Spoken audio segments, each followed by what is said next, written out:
o si anagama e dowase obo eti anangama mo e kachima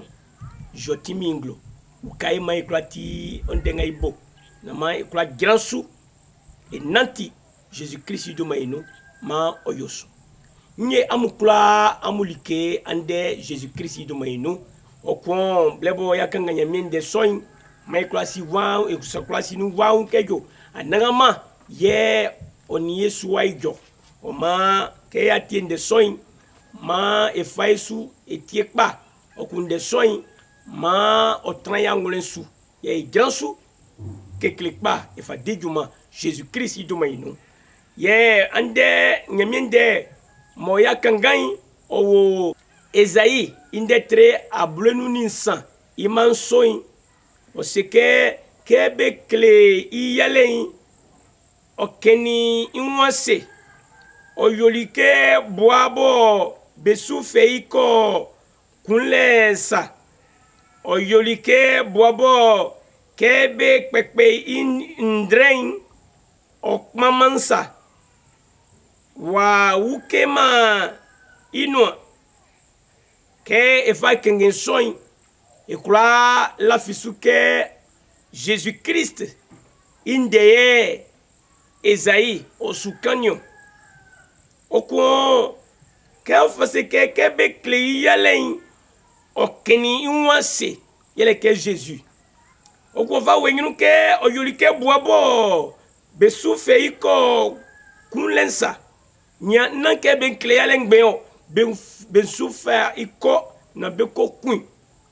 sake oyolike boabo kebe pepe iundren okmamansa wa wuke me inua oma ke winsoyo oklike Jésus okplinu su keyo bewobe kokuin Jésus klin su kebe kle iyale na ekusuma enya aunjwe enya kulunjwe isontiema blebo ekanga nyamie ndenga ofeda ke obo etie nyamie de soin enya su la file e la fi su ke yo Jésus plini su ke bekle yale ye yele mo bekleli ye ma okusuma enya aunjwenyo ye ma okusuma enya akulunjwenyo ye ma okusuma enya foundinyo ye ma yo ofra ke okusuma mo tiende soin esike odumanu itema bekleri Jésus yale sonyo wo tiema be kunio afi wolieri satenio mi yenti sate fueno yeti sate fuemo Jésus wa ema sate fio yakon yi ye bekleri yale nyo ye be ko bobo wakandanso ye kefa e kangande soin me klafa unu wa ke Jésus glorie isontiema oyolisoli kenyo ke efazan inde tre blue oni motwen o seke ke Jésus kaniso bo inua toli oni i sonzon fuem be fite oli cedron nzwe bakan i sinlo fie kan kunole oni i sonzon fuem be wolilo zidas bo fe imani stramu osilication afin Jésus ni isozon fuem betalo ya oma zidas fali sonjamu ni nyamie iswanu sonjanga nyamie nyunu grand fuem dandamu ni pharisien fuem be yilibem be wolilo kani ni nte ni tokofi oni kloma obesanu Jésus bosisanga besua yoin ikula ongelibe unle na wa usabeke ansukunde nwa ye ke buyangu na soin mo nyamiende mukaye kula ngwa unkeyo nya sanga mwe beri fia koko ngwe oni besanu kani oni klomamu oni tokofimu obe sanu ke be nko ku elesa sake be wali ke be kontra Jésus ye Jésus itrele soyin nyamie bobo oji nglo kleri Jésus wanpa ye osiso osike iso king sonja meko beko kunde na beko tre ye o usalibe keyo nya ongeli be unle oko usalibe keyo amusukunde nwa ewi ya ansukunde nwa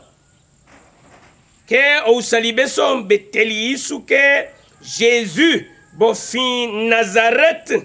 ye enkunde iyo oko Jésus selike mie ya zida bo fe imani islam oni beye beoleo Jésus selibeke mie be kwen oli sien quand be kun ba fiancé hay ya ina trende ngowe ya be sima Jésus yeyo amuli amwa anti sonja ya soa na an kwa giranpa an giran ke klepa oko ya amukunde Jésus mie ko se ke mie ongeli be ule se ke mie be woli be sinkan okun blum bato ba fiancé ya be kwa grama e nse ke Jésus inde ngo finu onu fite oti ukalende oti kwalende ndemo le fanga ye ke o joli oka oni wakabe joli ko si wakankenya sans fi on dit mon soumaku wakazonyelize wakaso oboke o wuli samlomlomlomlomlo iwo uli nkulabe wuli ke o joli mo oseli angban oni janvier ke janvier o me susa se kenya ankamu wonse o elise janvier oni angban be o le fon Jésus inde o le timio ils sont tiement son jamu ke be duwa men kotre mo Jésus a plein sou be elise be kotoli be woli be sinka ku blum bato hay be klabe wasie unle ya be ise mo Jésus est yo sans que atreno yo okun ici le camp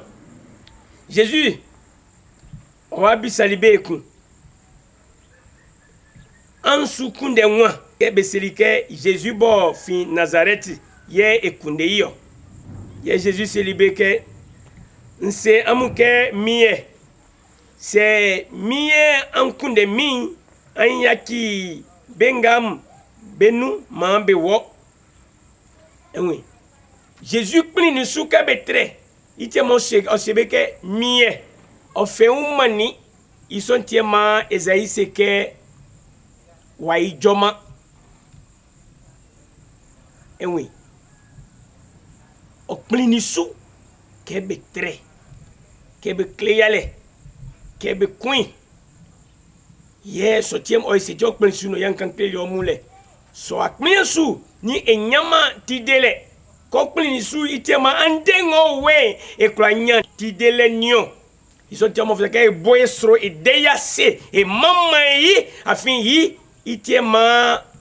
andengo we e klanya aklundwe nyo e klanya aundwe e klanya foundinyo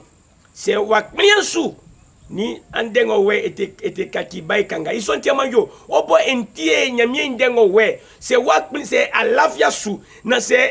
eva di awi nia enyama unjwe enyama tidele eka afenu okwo blebo ongonko yuasiensu ni ole na weo sanke sin no weko o ma buya kundakpa Jésus wa fe wan mao ke enyati dele se asenu kulanga wayo tika wolie kpensu ke be yo sonio afi Jésus o clolio isote mo fe humanio nyanke kangande soin mo eva ko enyui mo seke mien okon benga moe beatre li soin be akili Jésus i sozo fuemu ben okon tokofi kun o Simon Pierre sanu o kwenfa fini nyamie nyunu granfwe be su pen i isrambo be flei ke malkism o beli isu fama Jesus c'est le Pierre ke wula o tokofi i buanu abu ike nyirene nga esi wa nwi nsuwume yi se wa uma nyirene son ni ekusuma enkwanyama tidele nyirene ngowuni le ye ma isentioma andengo we la fi Jésus sunio afi nyirene son tiema yu imodan walio moja somo wali yo emission yo esan isentiema ekla fa e un fa mantan Jésus nyo oma que Jésus c'est ça sonjam beni besukpen beni juif be sonjal mu be trali Jésus ye be kilio ke be trali be dumo fe iwoli ani aglolo afi ani son ti kaif boti nyamie nyunu granfo mbe sukpen afwe sonu isia ye ma eva unkeyo nia Jésus bobo kunisu ke be treo ke ndenga Esaïe kani motiklewa Esaïe indetre ablenu ni san ima nso mo va kwenyuka ande kangani manso Éthiopie bien mo woina ni kpangon suin osukanga isoli kason oko nyamie wawen oseli Philippe ke o manta kaka klolong lo Philippe ngondi matani Éthiopie bien lo onike osukanga nyamie noa ijofwe Esaïe ifluanu ye oseli ke ndenga akangan ile asiibo oseli ke ce sera a clemami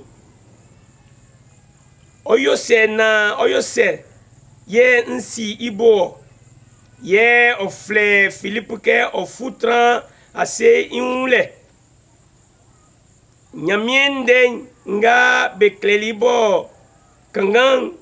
befei ye nga yam befei olike boabo befei ko nekule lonsa befei olike boabo wakbe kron boke bekpepe i ndrein okpama ye oukeme inuansa ke okangande soin enkla unu waunke ngamwe Esaïe kleli ikumbano kangele okun bien so ousali Philippe ke kafle moi nde ye nyamie nyuru ijofwe nkani keni iso ibobo nde anze sran fleo ye Philippe fa nyamie nde nga bekleli inu nde son enfin quand Jésus il gas une fin clélio Jésus gas une fait so yanga ande minkan cleoe kebe ko be nyuin be tolinzwe ye bien wa nia nzweye oye ngweye ma nkla yoma batemo Philippe Silike c'est à la fin denga nkan cleli wonsun ba akroyo bien selike la fisu que Jésus-Christ tinyamiewa et la fisu sobie que Jésus-Christ tinyamiewa c'est la fisu soin mai boesro afin wo bo la fisu so bekula ngabe la fisu so nyamie o mambe ukale o mambe fanga kebe ye nyamie wa o ma c'est la fi Jésus sous soin okusuma kati nyamie wabie ye ke olisobe baptiseli kebe baptiseli que Philippe encore baptisé li bien so Éthiopie bien so encore nyamie wa pa Philippe wa fe wa o que o li so ku bien o li ça que kusuma akunjwe ça ye o tran bien so no ye ekula fa unu ke ekusuma c'est la fille Jésus sui ni ekula nya akunjwe bien afin bien ko la fille Jésus so nya akunjwe Oma Jésus o prinsu ke be kleale ke be queen ko ina ekusuma eklati ija sin feso eklati ija sin fe ke ko tija sin feso mo la fisu e akla nyanti dele santi bien amo la fisu soin o nyanti dele o kusuma la fisu na nyanti dele bi mbiso ke yo ngwetie ma enan la fia sunio ma isra miei afin na fisu ke andengo we ke atie ndenga we la fisu ngeko la fisu kanzebo anwonkun la fisu ke blebienu e nwewu nyame sulo anagamando wase Jésus Christ du mainu afin voya aukai ye ondenga motinde somo efe ye yatie ndeso isontiema nyomo ya kunyokla afin bebo betie ndengo we sain o mambe aklunjwe o mambe tidele o mambe ngabeti agwegwe yebe gwegwe anagama Jésus Christ du mainu benga afengo besuin yibe fite afesonu Jésus Christ du mainu ma oyoso